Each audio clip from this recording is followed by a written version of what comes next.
ఇక్కడ లాంచీ స్టార్ట్ అయింది, కొన్ని జీవితాల మధ్య అంతు పంతు లేకుండా పోయింది. ఇక్కడ లాంచీ యువతలకు వస్తుంది, ఇది మేము అవతలకి వెళ్తున్నాం. కానీ ఏదైనా లైఫ్లో మనం గుర్తుండిపోయేది ఒకటే, ఒక మంచితనం. ఆ మంచితనాన్ని చాలామంది మిత్రులు బాగా వాడుకుని దాన్ని స్వార్థానికి ఉపయోగిస్తున్నారు. ఆ ఊపిలో పడిపోయారు. ఎక్కువ సెల్ ఫోన్ భూతం పట్టుకుంది. ఆ సెల్ ఫోన్ నుంచి వాళ్ళకి విముక్తి అవ్వాలి. తల్లిదండ్రులను చూడకపోవటం, సోదరిమణులను బయటికి గెంటేయటం, అనేక రకాల మత్తులో పడిపోయి ఈ పలావులు, మందు, వ్యసనాలకి బానిస అయిపోయారు.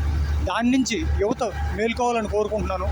అందుకే ఇక్కడ ఈ లాంచీలో జస్ట్ ఒక వీడియో పెడుతున్నాను అంతే. చూడండి. జై హింద్.